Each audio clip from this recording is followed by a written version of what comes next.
Welcome back to the Daily Dribble podcast, guys. As always, I'm your host, Nick Zammit, here back with the final episode before the All-Star break.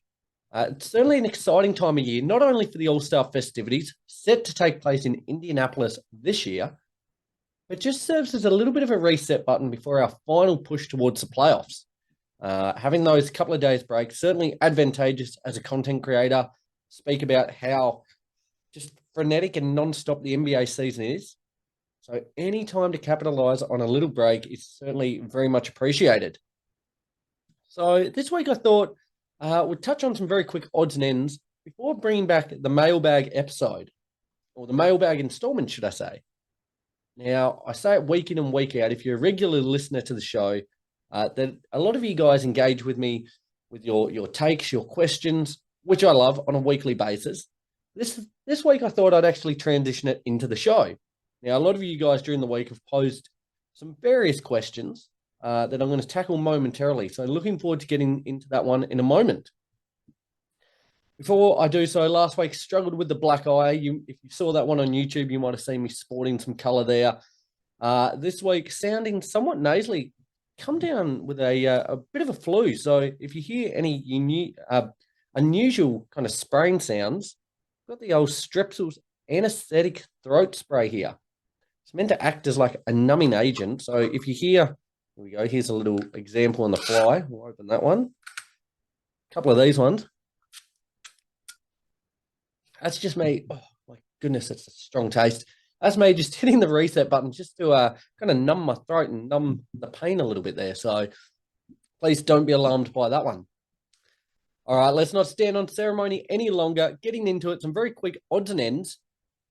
Starting with the news that Pelicans guard Dyson Daniels has suffered a meniscus tear in his left knee and will be sidelined indefinitely. Now, my fellow countryman there, he's been a key pivotal player there for the Pelicans this season, averaging 22 minutes a game. In that time, putting up 5.5 points and 1.5 steals per game. Now, that ranks top 10 in the NBA in that particular category, steals. Has made considerable strides in his sophomore season there. The Pels will certainly be hoping it's not too long a stint on the shelf because they're gearing up for what they would be hoping is a deep playoff run. Whether that comes to fruition or not is another question, but he will certainly be a key cog in their quest moving forward there. In other injury news, the Heat, they are walking wounded at the minute with two key injuries, namely first to Josh Richardson. He suffered a dislocated right shoulder there, expected to be reevaluated in a couple of weeks' time. Been averaging 10 points per game, and that's included going at 40% from three over the last 2 months. Now, I've had quite extensive shoulder troubles. There's nothing nice about it. The only blessing is that if you get the green whistle, that thing will put you on a different planet, a different galaxy for that matter. It is, I think I've popped my shoulder out now about 10 times. Oh, it might be even more, probably closer to a dozen. And out of those dozen times, I've probably had 3 times on the green whistle. And it is like, it's not like morphine, but it puts you to a level somewhat like morphine. But without the head spins that come with it. Just an incredible little contraption there. So I sympathize with Richardson there. Nothing nice about it, but hopefully a speedy recovery for him. Likewise with the Heat, Terry Rozier has avoided major injury after an MRI showed a sprained right knee that he suffered against Boston earlier in the week. He's going to be evaluated on a week-to-week basis at the moment. They'll certainly be hoping to get these two back ASAP at the minute as they look to push for a spot within the top 6 and guarantee them a guaranteed playoff spot, should I say. It's both conferences at the minute very, very congested in that kind of 6 to 8 range. At the minute, the Heat sits 7th, half a game back of Indiana there. But I think if they'd actually go as far as they did last season, which was an NBA Finals appearance, which is still hard to fathom, they'll want to guarantee a playoff spot straight away and not have to test the waters in the play-in tournament there. Kyle Kuzma, now during the week, he mentioned that the Wizards had offered him to the Mavs before the trade deadline. Now, he's made the decision. Reports have come out. He's spoken, said that he made the decision on his own accord to stay there in DC and build a future there. Kuz, I love Kuz, loved him in his time with the Lakers. don't know if Kuz is aware that he's actually 28 years old. This is going to be a very, very long, slow rebuild for this team, given they've really got nothing to work with at the moment. I certainly don't think Kuz has played the percentages there. I don't think he's the guy to certainly lead a franchise, and especially one in DC, and actually make them a prominent force once again. I think he would have fit tremendously well there in DC, but not in DC, should I say, in Dallas there. But yeah, a strange little choice there. I'd love to hear from you guys. Hit me up, Instagram, Facebook, YouTube, Twitter, TikTok, on the Daily Dribble. Let me know, do you think Kuz made the right choice staying in DC? Or should he have headed out there, linked up with Kyrie and Luka in Dallas? I think Dallas for sure. And just to end there, despite not playing the last season or two within the league, during the week, Hassan Whiteside officially announced his retirement, played 511 games across his career for the Kings, Heat, Blazers, and Jazz. Bless me. There we go. Ah, my goodness. I told you I was in the hurt locker, and there it is. Forgive me. 511 games for the Kings, Heat, Blazers, and Jazz. Averaged 12.5 points, 11 rebounds, and 2 blocks per game. Was an absolute monster on the boards and on the defensive end, and it's probably almost underrated in terms of what he actually brought to the teams he was on. Probably doesn't get the recognition he deserves, but a hell of a player, hell of a career. Enjoy retirement, Hassan Whiteside. Guys, let's push ahead. That's not right. That's not ideal at all. That's what happens when you're sick and you don't preempt the soundboard. What was actually intended there was this little number, the old transition effect. The Daily Dribble.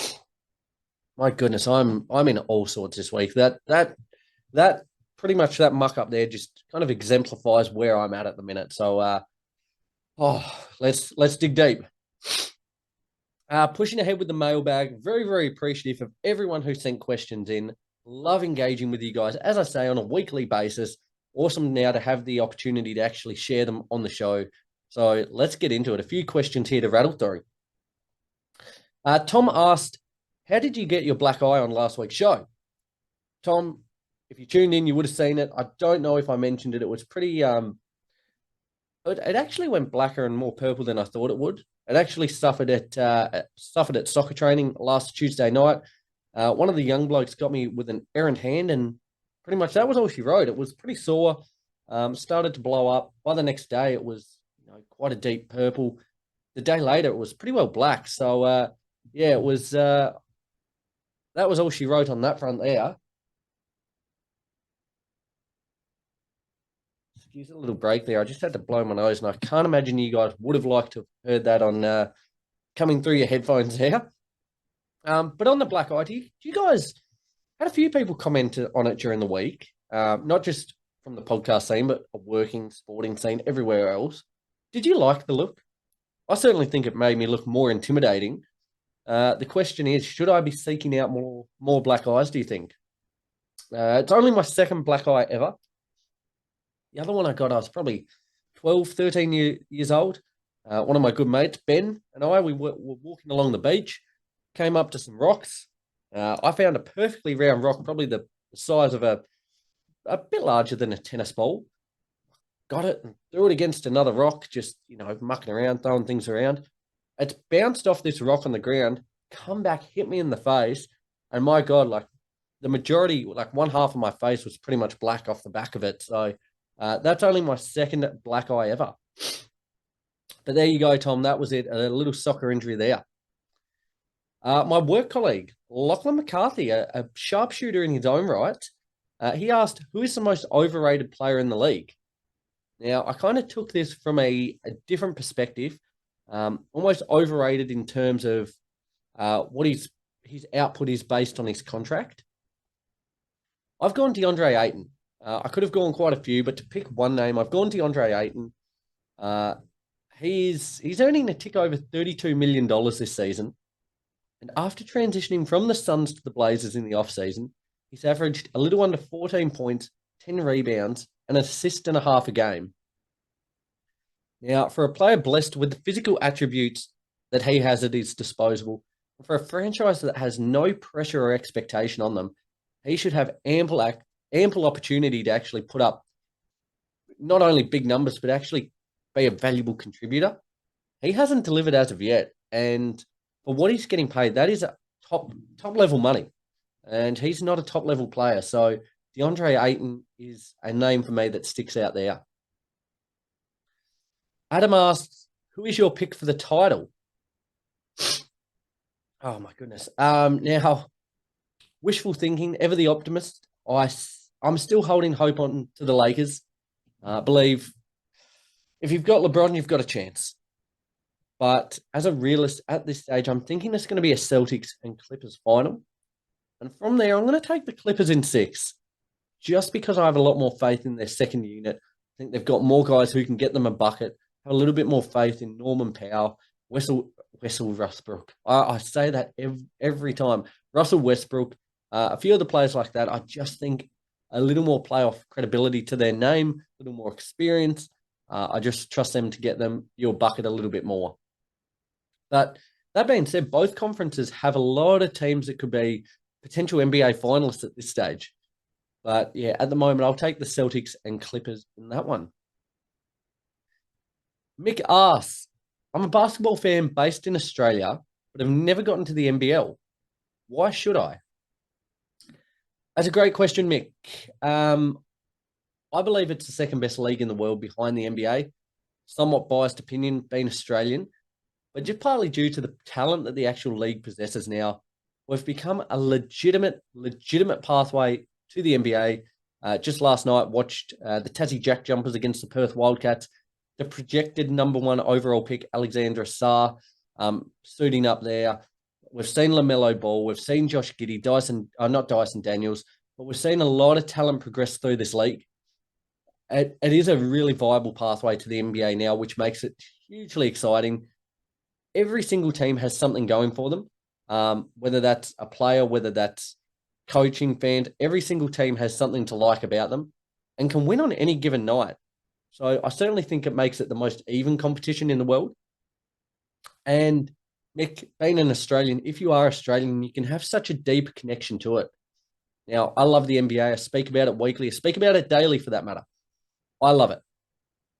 But when you've got teams that actually, for myself, living in Tasmania, having the Tassie Jack Jumpers, I can feel such a deeper connection to them. The access you get to players and the league as well is unreal. The amount of conversations in person and over messages, for that matter, that I've had with players within the league is phenomenal. It was probably 6 months ago now. Went out to, it's like an outdoor bar kind of venue, and just went up and was talking to the Jack Jumpers players.